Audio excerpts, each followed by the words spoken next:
10월 10일, 오늘은 세계 사형제 폐지의 날입니다. 사형제도에 대해 우리는 얼마나 깊이 생각해 본 적이 있을까요? 그것이 과연 정의로운가? 아니면 국가가 저지르는 또 다른 폭력인가? 이 질문 앞에서 오늘 우리는 인권의 이름으로 다시 한번 고민해야 합니다. 사형제도는 오랜 역사를 가지고 있지만 시대가 바뀌면서 그 존재 이유가 점점 흔들리고 있습니다.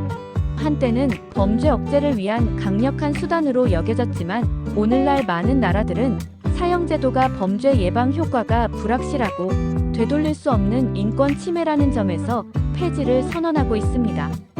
현재 전 세계 140개국 이상이 법적으로 혹은 사실상 사형을 폐지했습니다.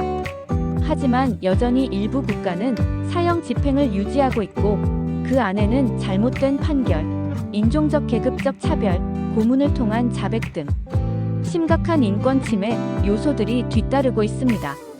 무엇보다도 사형은 한 사람의 생명을 국가가 빼앗는 행위입니다. 그리고 그 생명은 돌이킬 수 없는 것입니다. 우리는 종종 흉악범에게는 사형이 마땅하다고 말합니다. 분노와 공포, 정의감이라는 감정이 그런 생각을 부추기죠. 하지만 인권은 감정의 문제가 아닙니다. 인권은 감정보다, 그리고 복수보다 앞서야 할 가치입니다. 사형제도는 단순한 형벌을 넘어서 국가가 누군가의 생명에 대해 최종적 판단을 내릴 수 있는 권한을 인정하는 것입니다. 그 순간 우리는 인간의 존엄성을 조건부로 만들어버립니다. 어떤 죄를 지었든 인간은 기본적인 생명의 권리를 잃어서는 안 된다는 것이 인권의 출발점입니다. 게다가 사형제도는 완벽하지 않은 제도 위에서 작동합니다.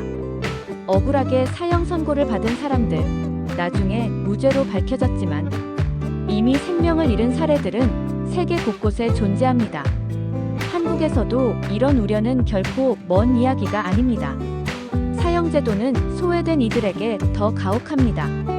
경제적으로 취약한 이들은 변호조차 제대로 받지 못한 채 중형을 선고받기도 하고 이주 노동자, 장애인, 정신질환자 등 사회적 약자일수록 사형에 더 쉽게 노출됩니다. 그렇기에 사형제도는 단순히 형벌의 문제가 아니라 사회가 차별 없이 모든 생명을 동등하게 존중하고 있는가를 묻는 거울입니다. 이 거울 앞에서 우리는 진짜 정의가 무엇인지 되돌아보게 됩니다. 한국은 1997년 이후 20년 넘게 사형을 집행하지 않았습니다. 사실상 사형제 폐지 국가로 분류되지만 아직 법적으로 사형은 살아있습니다. 이제는 사실상 폐지에서 법적 폐지로 나아갈 때입니다. 우리가 인권 국가를 지향한다면 생명권을 보장하는 일은 선택이 아니라 책임입니다. 오늘 세계 사형제 폐지의 날을 맞아 우리는 단순히 사형제도는 맞다 틀리다의 차원을 넘어 사형이 우리 사회에 어떤 메시지를 주고 있는지, 우리가 어떤 사회를 원하는지를 스스로에게 물어야 합니다. 사형을 유지하는 사회는 복수를 선택한 사회입니다. 하지만 인권을 선택하는 사회는 복수가 아니라 회복과 책임을 이야기합니다. 그리고 그 출발점은 모든 생명은 존엄하다는 믿음입니다. 기억하세요.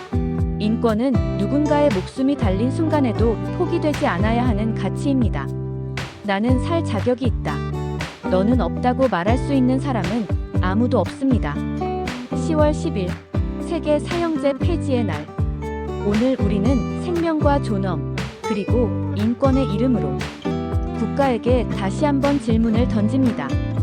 왜 지금도 죽이는 것으로 정의를 말하려 하나요?